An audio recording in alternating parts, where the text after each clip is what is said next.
والعاقبة للمتقين والصلاة والسلام على سيد الأنبياء والمرسلين سيدنا وحبيبنا وحبيب رب العالمين محمد وعلى آله وأصحابه ومن هدى بهديه إلى يوم الدين. قال الله تبارك وتعالى في كتابه المجيد والفرقان الحميد فأعوذ بالله من الشيطان الرجيم بسم الله الرحمن الرحيم. کتاب انزلناہ الیک مبارک لیدبروا آیاته وليتذکر اولو الالباب. وقال النبی صلی اللہ علیہ وسلم اہل القرآن اہل اللہ وخاصته او کما قال صلی اللہ علیہ وسلم. سب سے پہلے ہم اس رب کریم کا شکر ادا کرتے ہیں جس ذات اقدس نے مجھے اور آپ کو ایمان اور اسلام جیسی عظیم نعمت سے مالا مال کیا. ہمیں ایسی امت میں پیدا کیا جس امت کو امت محمدیہ کہا جاتا ہے، اور جس امت نے وہ تاریخی کارہائے نمایاں انجام دیے جو پچھلی امتیں نہیں دے سکی. حکیم الامت مجدد ملت حضرت تھانوی رحمۃ اللہ علیہ فرمایا کرتے تھے کہ قرآن کریم میں اللہ فرماتے ہیں کنتم خیر امت اخرجت للناس. اس امت کو اللہ نے خیر امت کہا. بڑوں کی باتیں بڑی عجیب ہوا کرتی تھی. اب فرماتے ہیں تفسیر کرتے ہوئے کہ خیر امت کہنے کا مطلب یہ ہے کہ اس امت کے عوام یہ خیر العوام ہے، اس امت کے علماء یہ خیر العلماء ہے، اس امت کے ملوک اور بادشاہ یہ خیر الملوک ہے. گویا کہ جس طبقے پر بھی نظر ڈالی جائے وہ تمام کے تمام طبقات اس خیریت کا مصداق ہوا کرتے ہیں. تو اللہ رب العزت نے مجھے اور آپ کو خیر امت میں پیدا کیا، اور اللہ رب العزت نے ہمیں فتنوں کے اس تاریک دور میں ایسی کتاب سے وابستہ کیا جس کتاب کے سلسلے میں رسول اللہ صلی اللہ علیہ وسلم نے ارشاد فرمایا خیرکم من تعلم القرآن وعلمہ، کہ تم میں سب سے بہتر وہ ہے جو قرآن کریم کو سیکھے اور سکھائے. گویا کہ مجمع الخیرات، بے شمار خیرات جمع ہو جاتی ہے.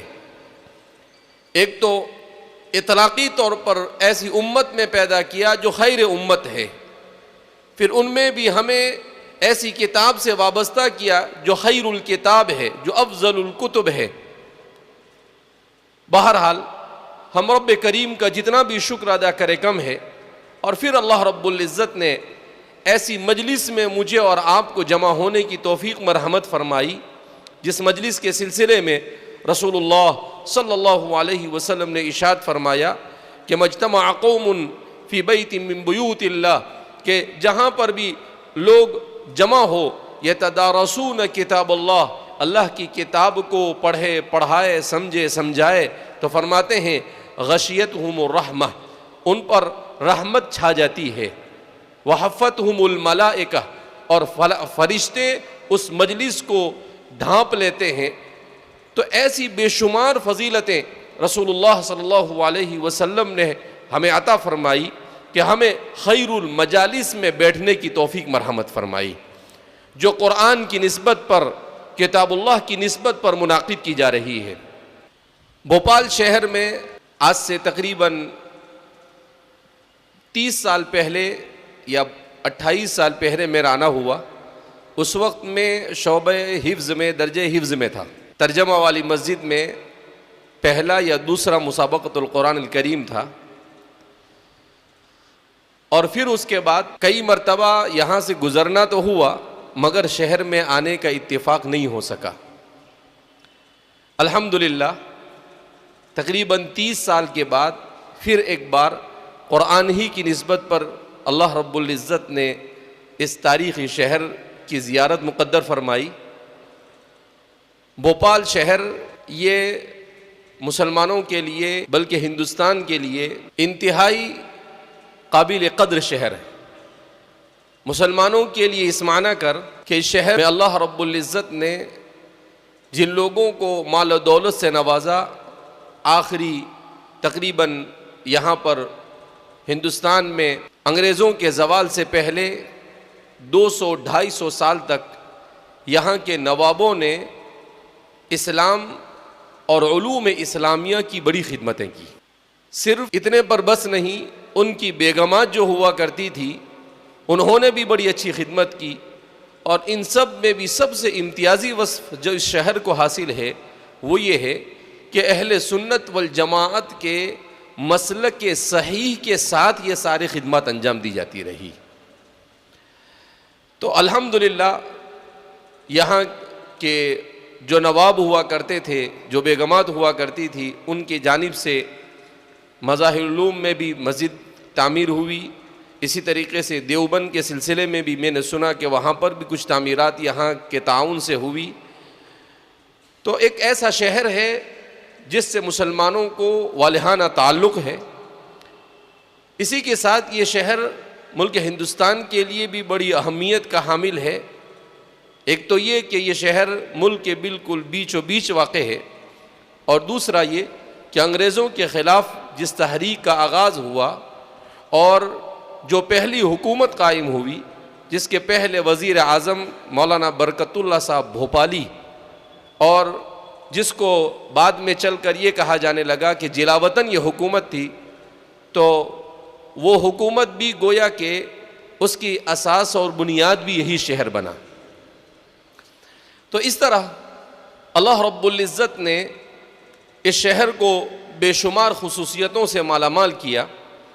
اس وقت ہم جمع ہوئے ہیں کتاب اللہ کی نسبت پر۔ قرآن کریم یہ اللہ کی مقدس کتاب ہے، اور یہ کتاب جس کے بارے میں قرآن خود کہتا ہے کتاب انزلناہ الیک مبارک لیدبروا آیاتہ، کہ ہم نے اس کتاب کو نازل کیا اور بڑی بابرکت کتاب ہے۔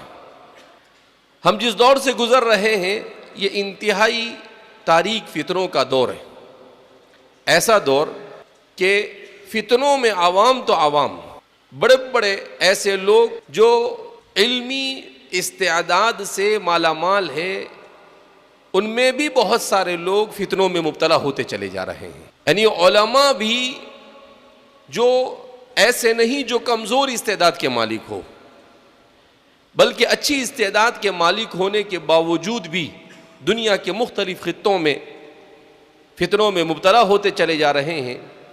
ایسے زمانے میں کتاب اللہ کے ساتھ وابستگی یہ مسلمان کے لیے انتہائی ضروری ہے۔ اللہ رب العزت نے اس دین کو رسول اللہ صلی اللہ علیہ وسلم کی ذات اقدس پر نازل کیا، اور اس دین کی حفاظت کے لیے اللہ نے قرآن کریم کو نازل کیا۔ اسی لیے امام ابن بطال شرح بخاری کے اندر میں ذکر کرتے ہیں کہ علی الاطلاق قرآن کریم کی تلاوت تمام عبادتوں میں سب سے افضل ترین عبادت ہے۔ تلاوت القرآن افضل العبادت علی الاطلاق، یہ الفاظ ہے امام ابن بطال کے۔ حافظ ابن حجر اسقلانی بھی فرماتے ہیں کہ علماء کا تقریباً اس پر اجماع ہے کہ جتنے بھی اعمال صالحہ اور نیک اعمال ہیں، ان تمام اعمال میں سب سے زیادہ افضل اگر کوئی عمل ہے تو وہ قرآن کریم کی تلاوت۔ امام ابن القیم الجوزی فرماتے ہیں کہ اس کی وجہ کیا، تو فرماتے ہیں اس لیے کہ قرآن کریم کا تعلق صفت کلام اللہ سے، کہ یہ اللہ کا کلام ہے، یہ کسی بندے کا کلام نہیں ہے بلکہ اللہ کا کلام ہے۔ تو جب اللہ کا کلام ہے اور بندہ اس اللہ کے کلام کو اپنی زبان سے پڑھتا ہے تو ظاہر سی بات ہے کہ اس سے زیادہ افضل اور کوئی عبادت ہو سکتی نہیں ہے۔ تو اللہ رب العزت نے جن کو بھی اس کتاب کو یاد کرنے کے لیے، اس کتاب کو پڑھانے کے لیے، اس کتاب کو سمجھانے کے لیے، اس کتاب کے پیغام کو انسانیت تک پہنچانے کے لیے منتخب کیا، وہ روئے زمین پر 850 کروڑ انسانوں میں سب سے زیادہ خوش قسمت اور نیک بخت آدمی ہے۔ اس لیے کہ سعادت اور نیک بختی کیا ہے؟ سعادت اور نیک بختی یہی ہے کہ انسان کو اللہ رب العزت ایسے کام میں مشغول کر دے جس کام سے وہ خود راضی ہو جاتا ہو. کیونکہ میرے اور آپ کے اس روئے زمین پر آنے کا مقصد کیا ہے؟ وہ یہی ہے کہ رب ذوالجلال کو راضی کیا جائے، اللہ رب العزت کی رضامندی حاصل کی جائے. اس کے علاوہ اور کوئی مقصد نہیں ہے. جنت اس دنیا میں آنے کا مقصد نہیں ہے، جہنم سے بچنا بھی اس دنیا میں آنے کا مقصد نہیں ہے. اسی لیے رابعہ بصریہ کے سلسلے میں مشہور ہے کہ وہ ایک مرتبہ آگ لے کر نکل پڑی تو کسی نے پوچھا راستے میں کہاں جا رہی ہو؟ تو رابعہ بصریہ زاہدہ عابدہ انہوں نے کہا میں جنت کو آگ لگانے جا رہی ہوں. تو لوگوں نے کہا خیریت تو ہے، یہ کوئی بات ہوئی؟ جنت کو آگ لگانے کی بات کر رہے ہو آپ؟ کہا ہاں. کہا اس لیے کہ میں دیکھ رہی ہوں کہ لوگ جنت کے لیے عبادت اور نیک اعمال کر رہے ہیں، جبکہ نیک اعمال اور عبادت یہ اللہ کو راضی کرنے کے لیے کرنا چاہیے. جب اللہ راضی ہوگا تو جنت تو ملنی ہی ہے. تو کہا اصل مقصد ابتغاء مرضات اللہ، اللہ کی رضامندی کا حصول ہونا چاہیے. جنت کا حصول یہ مقصود نہیں ہونا چاہیے، وہ ضمناً انسان کو مل جائے گی. تو اللہ کی رضامندی کا حصول یہ کتاب اللہ کے ساتھ وابستگی میں انسان کے لیے سب سے آسان، جس کو شارٹ کٹ راستہ کہہ سکتے ہیں، کہ جو آدمی اللہ تک پہنچنا چاہتا ہے وہ کتاب اللہ سے اپنے آپ کو وابستہ کر دے، اللہ رب العزت اسے اپنے تک پہنچا دے گا. جامعہ اسلامیہ اشاعت العلوم مکہ الکوہ الحمدللہ خادم القرآن حضرت والد صاحب دامت برکاتہم، انہوں نے آج سے تقریباً 30-32 سال پہلے مکہ مکرمہ میں اپنے کسی دوست سے ملاقات ہوئی اور ان سے پوچھا کہ آپ یہاں کیوں آئے ہو؟ تو انہوں نے کہا کہ قرآنی مسابقے میں آیا ہوں. تو آپ نے پوچھا کہ میں آ سکتا ہوں؟ والد صاحب نے تو کہا بالکل آپ آ سکتے ہیں. والد صاحب نے شرکت کی اور پھر جب وہاں سے واپس لوٹے تو لوٹنے کے بعد آپ نے اپنے رفقائے کار کے سامنے کارگزاری پیش کی اور کہا کہ اس طرح کے مسابقات ہمارے یہاں پر بھی ہونے چاہیے تاکہ قرآن کریم کو تجوید کے ساتھ پڑھنے کو عام کیا جائے. تو الحمدللہ حضرت مولانا عبد الرحیم صاحب فلاحی نور اللہ مرقدہ ان کے ذمے یہ ساری ذمہ داری سونپی گئی اور یہ سلسلہ شروع ہوا. جب پہلا مسابقہ ہوا تو ملک کی 7 ریاستوں میں ہوا، دوسرا مسابقہ ملک کی 14 ریاستوں میں ہوا، تیسرا مسابقہ ملک کی 21 ریاستوں میں ہوا، چوتھا مسابقہ ملک کی 24 ریاستوں میں ہوا، پانچواں مسابقہ ملک کی 26 ریاستوں میں ہوا اور پھر چھٹا مسابقہ ملک کی 28 ریاستوں میں ہوا. اور اس کے بعد سے الحمدللہ تمام ریاستوں میں ریاستی مسابقہ ہونے کے بعد کل ہند مسابقے کا انعقاد عمل میں آ رہا ہے. الحمدللہ اس وقت ہم 10ویں آل ایم پی ریاستی مسابقے کی نسبت پر یہاں پر جمع ہوئے ہیں. تو اب تک کے تقریباً ان مسابقات میں 30,000 سے زیادہ طلباء نے شرکت کی. جہاں پر بھی اس وقت جانا ہوا اس لیے کہ حضرت مولانا عبد الرحیم صاحب نور اللہ مرقدہ وہ ذمہ دار تھے، تو ظاہر سی بات ہے کہ مولانا ہی پورے ملک کا دورہ کرتے تھے، کبھی کبھی کہیں کہیں ہم پہنچ جاتے تھے. تو اس مرتبہ ہر جگہ پر جانا ہو رہا ہے. پہلی نومبر کو ہم لوگ جھارکھنڈ میں تھے، پھر اس کے بعد میوات گئے اور پھر اس کے بعد ہم لوگ کشمیر گئے اور کشمیر کے بعد کشن گنج گئے اور کشن گنج کے بعد ابھی یہاں پر ہم بھوپال آئے اور ابھی تقریباً بقیہ ریاستوں میں 26 تاریخ تک مسلسل مسابقات کا سلسلہ جاری و ساری رہے گا. یہ ساری کے ساری محنتیں اللہ جزائے خیر عطا فرمائے مفتی فیض الوحید صاحب کو بھی، اس لیے کہ مجھے یاد پڑتا ہے کہ جب پہلا مسابقہ ہوا تو اس مسابقے کے بعد یہ بات سامنے آئی کہ بھئی یہ مسابقہ بار بار ہونا چاہیے یا ایک بار ہو گیا کافی ہے، ہر آدمی اپنے طور پر کرے. تو کشمیر سے تعلق رکھنے والے مفتی فیض الوحید صاحب بھی وہاں پر تشریف فرما تھے. انہوں نے اپنے تاثرات جب پیش کیے تو انہوں نے کہا کہ میری رائے یہ ہے کہ یہ مسابقہ ہر 3 سال میں ایک مرتبہ کم از کم پورے ملک میں ہونا چاہیے اور پھر اس کے بعد سے ماشاءاللہ ہر 3 سال میں مسابقہ ہوتا ہے۔ کورونا کی وجہ سے اس مرتبہ 4 سال کے بعد یہ مسابقہ ہو رہا ہے۔ مفتی فیض الوحید صاحب بھی اتفاق سے 1 سال پہلے اس دنیا سے چل بسے۔ حدیث پاک میں رسول اللہ صلی اللہ علیہ وسلم کا ارشاد ہے، من دل علی الخیر کفاعلہ، جس نے نیکی کی طرف رہنمائی کی اسے بھی اس کا ثواب ملے گا۔ تو انشاءاللہ وہ بھی ہمارے ان مسابقات کے اجر و ثواب میں برابر کے شریک رہیں گے۔ بہرحال قرآنی مسابقات، اس کی نوعیتیں ہمیشہ بدلتی رہی۔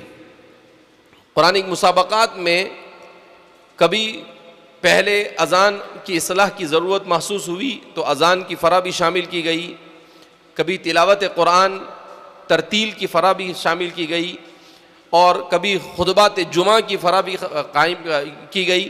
لیکن الحمدللہ ملک کے اکثر و بیشتر مدارس میں اور ریاستوں کے اندر میں ہر جگہ پر لوگوں نے ان مسابقے کا انعقاد شروع کر دیا۔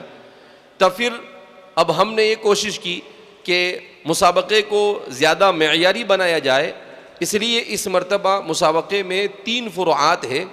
پہلی فرح جس میں مکمل قرآن کریم ہے، 10 پارے کی فرح ہوا کرتی تھی، مگر اس میں طلباء کی بہت زیادہ تعداد ہو جاتی تھی، جس کی وجہ سے 2 دن میں انہیں سنبھالنا بہت مشکل ہو جاتا تھا۔ اور چونکہ کثرت مقصود نہیں ہے، بلکہ مقصود یہ ہے کہ معیار برقرار رہے اور اچھے انداز میں ہو، اس لیے بہت ساری جگہوں سے مطالبہ آیا کہ نہیں 10 پارے کی فرح ہونی چاہیے۔ اب 10 پارے کی فرح ہوتی ہے تو 100-150 طلباء آ جاتے ہیں۔ اب ایک طالب علم کو کم از کم 10 سے 15 منٹ لگتے ہیں، تو 2 دن میں انہیں سنبھالنا یہ ممکن نہیں ہوتا ہے۔ تو اس وجہ سے ہم نے کہا کہ الحمدللہ مسابقے کا ایک رواج چل پڑا ہے اور ہو رہے ہیں، ہم معیاری مسابقہ کرنے کی کوشش کریں۔ تو دوسری فرح ہم نے رکھی ہے تفسیر قرآن کی، جس میں سورہ نحل کا انتخاب کیا، اس لیے کہ آج سے تقریباً 5-7 سال پہلے ایک کتاب میری نظر سے گزری، التفسیر العلمی اصول و ضوابط و تطبیقات، الدکتور عبد الوہاب مرہف الثقہ، جو ملک شام کے بہت اچھے عالم ہیں، تفسیر سے ان کو خاص مناسبت ہے۔ تو انہوں نے قرآن کریم کی سائنسی تفسیر کے اصول و ضوابط اور اس کی تطبیقات، اس عنوان سے کتاب لکھی 2 جلدوں میں۔ مجھے وہ کتاب بہت پسند آئی، میں نے ان سے رابطہ کیا۔ تو ایک مرتبہ مدینہ منورہ میں رمضان مبارک کے مہینے میں جب انہیں پتہ چلا کہ میں آیا ہوں، تو وہ 400 کلومیٹر دور سے ملاقات کرنے کے لیے آئے، ملاقات کی اور آدھے گھنٹے کے بعد واپس چلے گئے۔ تو ان کی اس کتاب میں انہوں نے کیا کام کیا کہ بھئی قرآن کریم کی سائنسی تفسیر تو لوگ کر رہے ہیں، مگر اصول و ضوابط کا کوئی اس کا لحاظ نہیں رکھا جاتا، جس کی وجہ سے بعد میں چل کر بہت ساری پریشانیاں پیش آتی ہے کہ سائنس تو وہم اور ظن کا نام ہے۔ وہ آج کوئی تحقیق پیش کرتی ہے، 20-25 سال کے بعد وہ تحقیق غلط ثابت ہوتی ہے۔ اب آپ نے اگر قرآن کریم کی کسی بات کو کسی آیت کے ساتھ سائنس کی کسی بات کو جوڑ دیا، اب وہ بات غلط ثابت ہو گئی، تو ظاہر سی بات ہے اس آیت کا بھی غلط ثابت ہونا لازم آئے گا۔ لہذا کہا اس کے اصول و ضوابط پر انہوں نے کام کیا، اور تطبیق کے اندر انہوں نے خاص طور پر لحاظ رکھا کہ سورۃ النحل کا انہوں نے انتخاب کیا، اور اس میں انہوں نے مقدمے میں لکھا کہ یہ سورت قرآن کریم کے سائنسی مضامین اور قرآن کریم میں اللہ رب العزت کی نشانیوں پر سب سے جامع اگر کوئی سورت ہے، جس میں سب سے زیادہ اللہ رب العزت نے اپنی نشانیوں کو بیان کیا ہے، دنیاوی نشانیوں کو، تو وہ سورہ نحل ہے۔ تو ہم نے اسی کا انتخاب کیا تاکہ یہ ساری چیزیں بھی ہمارے طلباء کے سامنے اور تفسیر سے دلچسپی رکھنے والوں کے سامنے آئے۔ ہمارے جامعہ کے اساتذہ مفتی افضل صاحب، مفتی عبد المتین صاحب اور ان کے رفقا نے ماشاءاللہ بڑی محنت کی اور بہت بہترین انداز میں اس مذکرے کو تیار کیا۔ اس کے بعد احادیث مبارکہ کی باری آئی، تو ہم نے کہا کہ ہم فتنوں کے دور سے گزر رہے ہیں اور فقہ الفتن سے واقفیت ضروری ہے، لہذا 40 ایسی حدیثوں کا انتخاب کیا جاوے جس کا تعلق فتنوں سے ہو۔ تو فتنوں سے متعلق اور قیامت کی نشانیوں سے متعلق 40 احادیث کو جمع کرنے کا کام بھی جامعہ کے اساتذہ نے کیا، اور ماشاءاللہ بہت اچھے انداز میں اسے جمع کیا۔ اس طرح سے یہ ہم نے مسابقے کے ساتھ ساتھ امت کے کرنٹ افیئر اور امت کے موجودہ جو مسائل ہیں ان مسائل کو بھی حل کرنے کی کوشش کی، جس کو ہم یوں کہہ سکتے ہیں کہ 2 in 1، کہ مسابقے کا مسابقہ ہو جائے اور ساتھ ساتھ میں امت کو جہاں پر صحیح رہنمائی کی جس طرح سے ضرورت ہو، اہل سنت والجماعت کے مسلک کے مطابق اس طرح سے ان کی رہنمائی بھی ہو سکے۔ تو الحمدللہ اس کے ساتھ ساتھ ہمارے کچھ ساتھیوں نے یہ مشورہ دیا کہ اسکول وغیرہ کے طلباء کو بھی اس میں شریک کرنا چاہیے، تو قرآنی کوئز کے نام سے بھی ہم نے کتاب تیار کی، مگر اس میں کچھ تاخیر ہو گئی تو اسے صرف مہاراشٹر تک ہم نے محدود کیا، لیکن آئندہ انشاءاللہ اس کو ہم پورے ملک میں اس کو بھی قرآن کریم کے کوئز کے مسابقے کو بھی ساتھ میں لے کر چلیں گے، تاکہ جو نوجوان ہمارے اسکولوں میں اور جو ہمارے بچے اسکول اور کالجوں میں پڑھتے ہیں وہ بھی قرآن کریم کے ساتھ وابستہ ہو، اس لیے کہ ان کو قرآن کریم کے ساتھ وابستہ کرنا یہ بھی اس وقت سب سے بڑی ضرورت ہے۔ جیسا کہ حضرت مولانا مفتی ابوالکلام صاحب نے کہا کہ ہم اس بات کو ابھی بھی محسوس نہیں کر رہے ہیں کہ NEP جس کو نیو ایجوکیشن پالیسی کہا جاتا ہے یہ بڑی خطرناک ہے، اور نیو ایجوکیشن پالیسی کے مطابق نصاب تیار ہو گیا اور اس کی سب سے پہلے اس کو آپ کی ریاست مدھیہ پردیش میں نافذ کیا گیا ہے۔ مولانا خالد بیگ صاحب ہمارے یہاں پر کچھ دنوں پہلے، ویسے میں نے الحمدللہ نیو ایجوکیشن پالیسی کو 2020 ہی میں کورونا کے زمانے میں خوب اچھی طرح سے اس کو پڑھا اور بات اندازہ ہو گیا تھا کہ یہ نیو ایجوکیشن پالیسی یوں سمجھیے کہ جس طرح سے 1833 میں میکالے نے، یہاں پر لارڈ میکالے نے یہ اعلان کیا تھا کہ ہم اس ملک کو 50 سال میں عیسائی بنا دیں گے، یہ ایجوکیشن پالیسی بھی ایسی ہے کہ وہ اس ملک کو ہندو تہذیب میں بدلنے کی کوشش کر رہے ہیں۔ مولانا خالد بیگ صاحب نے بہت سارے نمونے پیش کیے تھے، ابھی کچھ دنوں پہلے ہمارے یہاں پر تشریف لائے تھے، تو اس میں کہ انہوں نے میتھمیٹکس کو بھی ہندو کا رنگ دیا، انہوں نے سائنس کو بھی ہندوانہ رنگ دیا، اور تاریخ کو بھی، ہر چیز کو اس طرح سے انہوں نے ہندوانہ رنگ میں پیش کیا ہے۔ ایکسرسائز بھی جب بچہ پوچھتا ہے تو وہ ایسا پوچھتے ہیں کہ آپ کے ارد گرد کون سے 10 پتھروں کی پوجا کی جاتی ہے، تو اب بچہ اسے ڈھونڈے گا اور لکھے گا۔ اس طرح سے شرک اور کفر کی صراحت کے ساتھ، جبکہ یہ ملک سیکولر ملک ہے، اس ملک کا نظام سیکولر نظام ہے۔ سیکولر کا مطلب کیا ہوتا ہے؟ کسی بھی مذہب کا رنگ اس میں نہیں ہونا چاہیے۔ تو اس کا تقاضا یہ ہے کہ یہ جو ایجوکیشن پالیسی ہے، یہ پالیسی یہ ہمارے عقیدے کے خلاف تو ہے ہی، لیکن ملک کے قانون اور دستور کے بھی خلاف ہے۔ مگر اس ملک میں صورتحال ایسی بنی ہوئی ہے کہ کوئی کسی کی سننے والا نہیں، اور بولنے والے ہیں تو بولنے والے کی صدا بصحرا ثابت ہو رہی ہے۔ مگر بہرحال ظلم ہوتا ہے، ایک نہ ایک دن ظلم کی انتہا ہوتی ہے، ظلم یہ کبھی پنپتا نہیں ہے، مگر مسلمانوں کے لیے چوکنا ہونا بہت ضروری ہے۔ اگر مسلمانوں نے اپنے مدارس کو مضبوط نہیں کیا، اپنی مساجد کو مضبوط نہیں کیا، اپنے مکاتب کو مؤثر نہیں بنایا اور پھیلایا نہیں، اور مسلمانوں نے اپنے تعلیمی ادارے ایسے قائم نہیں کیے جہاں پر عصری تعلیم دینی ماحول میں دی جائے، اگر آج کا مسلمان اس کام کو انجام نہیں دیتا ہے تو 50 سال کے بعد اس ملک میں ہماری آنے والی نسل کے ایمان اور اسلام کی اسباب ظاہریہ کے درجے میں کوئی گارنٹی نہیں دی جا سکتی ہے۔ یہ بہت بڑا حملہ ہے جسے سیریس لینے کی اور ترجیحی بنیاد پر اس کی جانب توجہ دینے کی ہم سب کو ضرورت ہے۔ آج صورتحال یہ ہے کہ ہم لوگ موبائل کے فتنے میں ایسے مبتلا ہو چکے ہیں کہ ہمارا خواص، ہمارے طلباء، ہمارے سب کے سب موبائل میں ایسے لگے ہوئے ہیں کہ ہمیں یہ نہیں معلوم کہ دنیا میں کیا ہو رہا ہے۔ وَإِن كَانَ مَكْرُهُمْ لِتَزُولَ مِنْهُ الْجِبَالُ، ایسی تدبیریں کر رہے ہیں کہ قرآن خود کہتا ہے کہ اگر ان کی سازشیں چل جائے تو پہاڑ بھی اپنی جگہ سے ہٹ جائے۔ ایسی سازشیں کی جا رہی ہے۔ شیخ عبد الرحمن حبنک المیدانی اپنی کتاب اجنیحۃ المکر الثلاث ومخاوفها الاستشراق والاستبشار والاستعمار بے انتصاب کلمات انتصاب کے اندر میں لکھتے ہیں کہ میں نے اسلام اور مسلمانوں کے خلاف کی جانے والی سازشوں کو جب پڑھا تو میں اس نتیجے پر پہنچا، میں قسم کھا کر کہتا ہوں کہ اگر اللہ نے اِنَّا نَحْنُ نَزَّلْنَا الذِّكْرَ وَإِنَّا لَهُ لَحَافِظُونَ کہہ کر اس دین کی حفاظت کی ذمہ داری نہ لی ہوتی تو آج 1400 سال کے بعد ہم تک کے 1000واں بھی اسلام کا صحیح پیغام نہیں پہنچا ہوتا۔ ایسی ایسی سازشیں کی گئی۔ شیخ عبد الرحمن حبنک المیدانی، یہ مستقل ان کی کتاب ہے سلسلۃ اعداء الاسلام کے نام سے، آپ نے 5-6 کتابیں لکھی ہے۔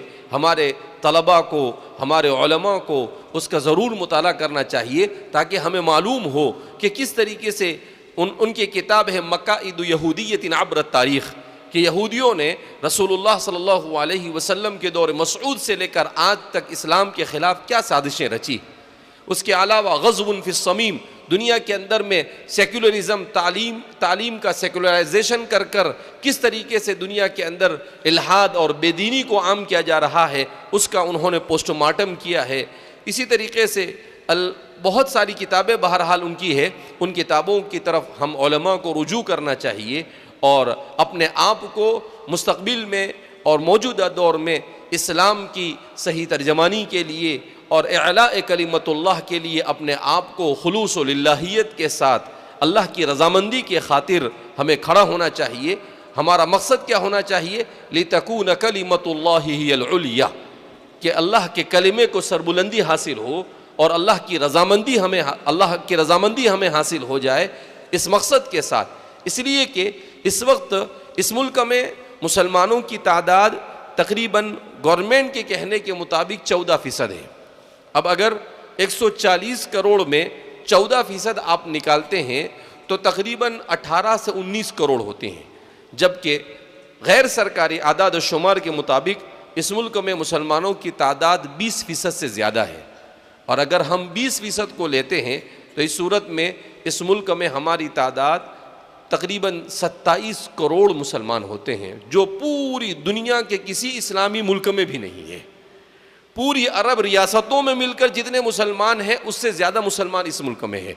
دنیا میں سب سے بڑا مسلمانوں کا ملک انڈونیشیا ہے، وہاں پر بھی مسلمان 22 سے 23 کروڑ ہے، مگر یہاں پر 27 سے لے کر 28 کروڑ مسلمان ہیں۔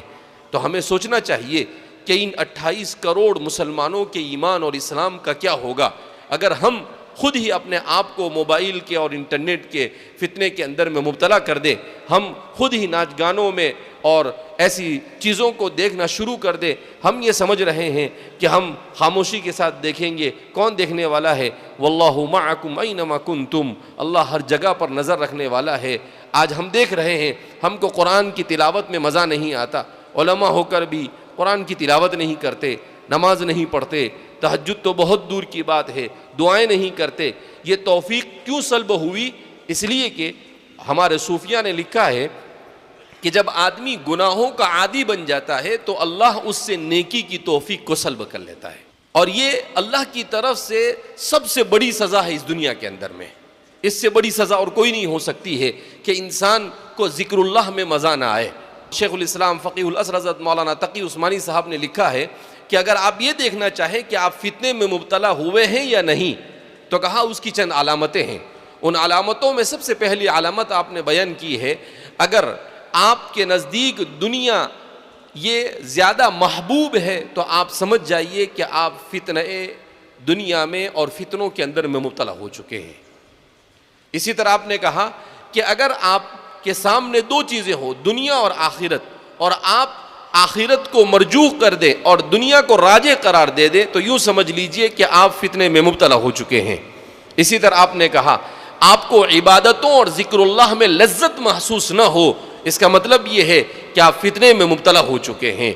کسی بھی وقت آپ کے ایمان اور اسلام کے ضائع ہونے کا خدشہ ہو سکتا ہے یا آپ کا خاتمہ ایمان پر نہیں ہو سکتا ہے۔ اسی لیے حضرت حکیم اختر صاحب نور اللہ مرقدہ فرمایا کرتے تھے کہ ضلالت، بدعت یہ ایسی گمراہی ہے اور ایسا گناہ ہے کہ اس گناہ کے کرنے والے کو توبہ کی توفیق نہیں ہوتی ہے، کیوں؟ اس لیے کہ اس سے احساس گناہ ختم ہو جاتا ہے.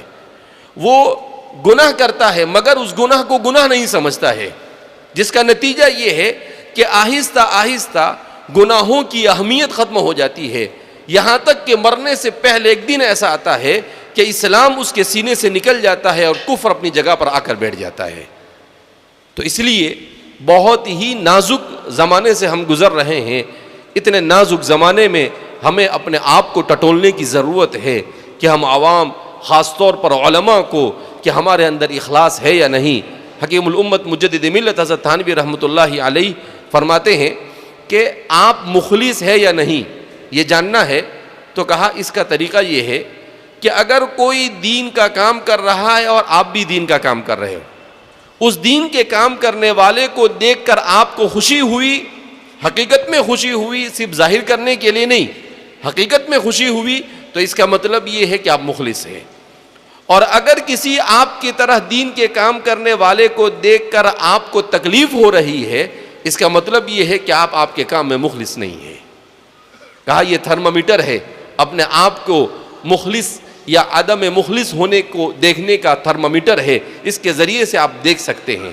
لہذا ضرورت اس بات کی ہے کہ ہم اپنے آپ کو متحد کر کر اتحاد کے ساتھ وَاعْتَصِمُوا بِحَبْلِ اللَّهِ جَمِيعًا وَلَا تَفَرَّقُوا، جب تک کہ ہم متحد ہو کر ان فتنوں کا مقابلہ نہیں کریں گے وہاں تک کہ ہم ان فتنوں سے بچ نہیں سکتے ہیں.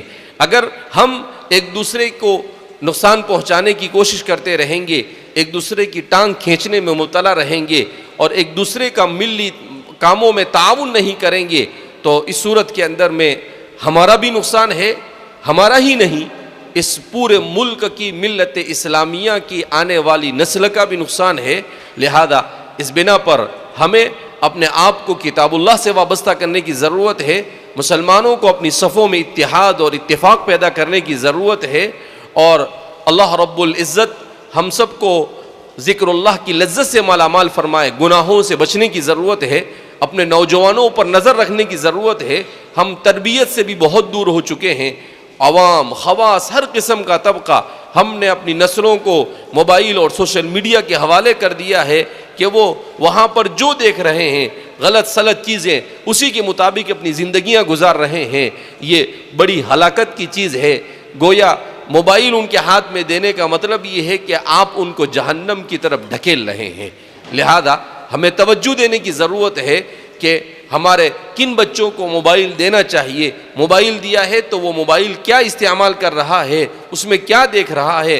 ان ساری چیزوں پر، اور خاص طور پر ہمارے مدرسے میں جو علیا کے طلباء ہے، ان طلباء کو اس بات کو سمجھنے کی ضرورت ہے کہ موبائل یہ آپ کی ضرورت نہیں ہے. دیکھو، ایک ہوتی ہے ضرورت اور ایک ہوتی ہے خواہش. ضرورت کس کو کہتے ہیں؟ اس کو کہتے ہیں کہ جس کے بغیر انسان زندہ نہیں رہ سکتا. جیسے کھانا ضرورت ہے، پینا ضرورت ہے، مگر موبائل ایسی چیز نہیں ہے کہ جس کے بغیر انسان زندہ نہیں رہ سکتا ہے. آج 10 سال پہلے، 12 سال پہلے موبائل آیا، اس سے پہلے دنیا میں موبائل نہیں تھا مگر لوگ زندہ رہتے تھے. ہمارے ایک دوست ہے حاجی رفیق سردار صاحب، بوتسوانا سے تعلق رکھتے ہیں. آدھے ملک کے وہ مالک ہے. اللہ نے بے پناہ دولت سے نوازا ہے، ماشاءاللہ متشرع ہیں. میں 5 سال پہلے ان کے پاس گیا تو میں نے دیکھا وہ موبائل یوز نہیں کرتے. تو میں نے پوچھا کہ حاجی صاحب موبائل، کہا کہ یہ مصیبت کون پالے؟ کہا میں موبائل استعمال نہیں کرتا ہوں مولانا، اور میں تو آپ کو بھی کہتا ہوں کہ صرف کام کے وقت دن میں 1-2 گھنٹہ موبائل رکھو، باقی موبائل بند کر کے رکھ دینے. ان کے پاس جب بھی کھانے کے لیے بیٹھے تو سب کو بول رہے تھے کہ بھائی اپنے موبائل اپنے اپنے کمرے میں رکھ کر آؤ، کوئی بھی کھانے کے ٹیبل پر موبائل لے کر نہیں آئے گا. کہا یہ کیا مصیبت ہے؟ آدمی بیت الخلاء میں ہے، وہاں پر بھی اس کی گھنٹی بج رہی ہے، کھانے بیٹھا ہے وہاں پر بھی. کہا یہ کیسی چیز، یہ کون سی بلا ہے؟ تو ماشاءاللہ اتنے مالدار، مگر ان کے پاس سادہ موبائل بھی نہیں ہے. کہا کہ میرے لینڈ لائن ہے، میرے آفس میں بھی، میرے گھر پر بھی، اسی پہ میں کام چلاتا ہوں اور مجھے کسی قسم کی کوئی پریشانی نہیں ہے. تو موبائل ضرورت نہیں ہے، موبائل ایک خواہش ہے، بلکہ موبائل یہ گویا کہ ایک گناہ کا اڈا ہے. مولانا مکی صاحب اپنے کسی بیان میں کہتے ہیں کہ دجال کو ایک آنکھ ہوگی اور اس کو بھی ایک ہی آنکھ ہوتی ہے کیمرے کی. تو کہا کہ وہ بڑا دجال ہے اور یہ چھوٹا دجال ہے جو ہمارے سامنے آ چکا ہے، اور اب تو 3 4 4 5 5 آنکھیں آنے لگی ہے، تو اس کا مطلب اور زیادہ خطرناک دجال ہے۔ بہرحال تو اس لیے آپ علیہ میں پڑھنے والے، جو بھی مدارس میں پڑھنے والے، ہمارے ان طلباء کو سمجھنا چاہیے کہ آپ کو ملت اسلامیہ کی رہنمائی اور رہبری کرنی ہے۔ اگر آپ ہی موبائل کے اندر میں اپنی زندگیاں گزاریں گے تو ظاہر سی بات ہے آپ خود اپنی آپ کی دنیا اور آخرت کو برباد کر رہے ہیں، آپ اپنے والدین کے سپنوں کو بھی چور کر رہے ہیں، اور آپ ملت اسلامیہ کا بھی نقصان کر رہے ہیں۔ لہذا اس بنا پر اپنے آپ کو ان فتنوں سے دور رکھنے کی کوشش کریں۔ اللہ رب العزت ہم سب کے یہاں پر جمع ہونے کو قبول فرمائے۔ اللہ قرآن کی نسبت پر اس ابو طلحہ، مدرسہ ابو طلحہ نے جو بھی محنتیں کی ہے، اللہ رب العزت اسے قبول فرمائے، اور ہم مفتی صاحب کے بے پناہ ممنون و مشکور ہے کہ آپ نے بڑے اچھے انداز میں، بڑے اعزاز اور اکرام کے ساتھ قرآن کریم کے اس مسابقے کا انعقاد اپنے ذمے لیا اور بحسن خوبی خدمت کو انجام دیا۔ اللہ رب العزت آپ کو دارین میں بہترین اجر عطا فرمائے، اور جن لوگوں نے بھی شرکت کی ان تمام ہمارے ان اداروں کو بھی اللہ دنیا اور آخرت میں بہترین اجر عطا فرمائے، اور ہمارے اس ریاست کے تمام مدارس کو ترقیات سے مالا مال فرمائے، اور اللہ رب العزت ہمارے مدارس میں پڑھنے والے طلباء کو صحیح معنی میں طالب علم حقیقی بن کر علم حاصل کرنے کی توفیق مرحمت فرمائے، اور اللہ رب العزت سے دعا کرتے ہیں کہ اللہ اپنی رضا والے اعمال کی توفیق مرحمت فرمائے، اپنی ناراضگی سے ہماری حفاظت فرمائے۔